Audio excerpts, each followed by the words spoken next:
La déclaration du gouvernement n'a pas mentionné la police sous le nom du commissaire divisionnaire, Oumar Samaké, arrêté et déféré à la maison d'arrêt puis relâché sous la pression des policiers en colère.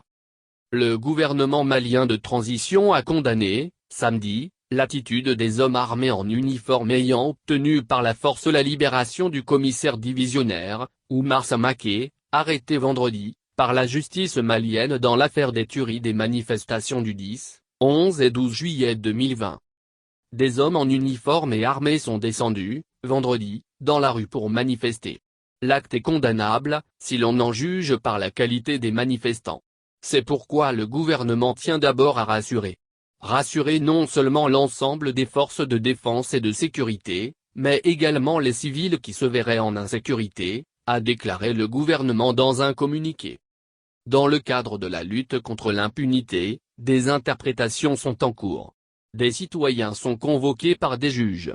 À l'issue d'interrogatoires respectant les droits de la défense, les juges peuvent être amenés à prendre des mesures de mise en détention suivant la gravité des faits ou les nécessités de l'enquête. Sur ce point, le gouvernement demande à tout le monde de se rassurer, a noté le gouvernement de transition le document consulté par l'agence Anadolu, A.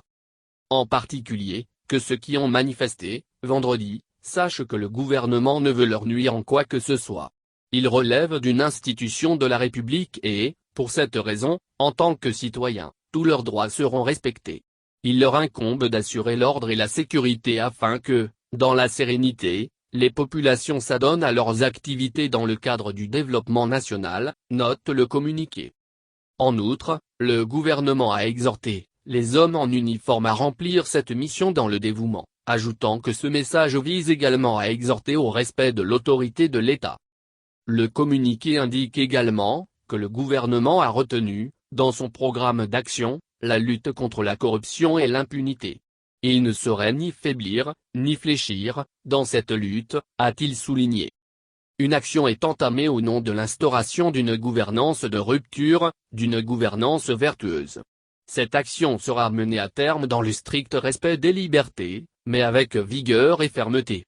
Chacun en ce qui le concerne est convié au succès de cette lutte. De ce succès dépend la crédibilité de nos institutions et la restauration de la confiance entre les autorités et les citoyens.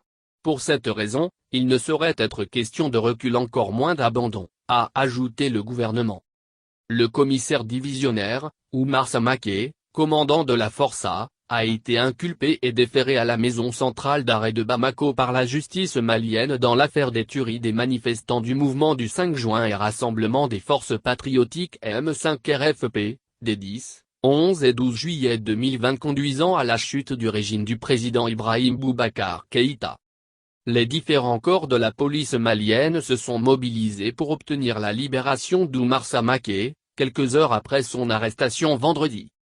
Le syndicat autonome de la magistrature, SAM, le syndicat libre de la magistrature, SILIMA, et l'association malienne de droits de l'homme, AMD, ont condamné, samedi, avec stupéfaction la rébellion d'un groupe des membres des forces de l'ordre, lourdement armés et ayant orchestré, vendredi, l'évasion de la maison centrale d'arrêt de Bamako du commissaire divisionnaire Oumar Samaké, commandant de la force spéciale antiterroriste, Força.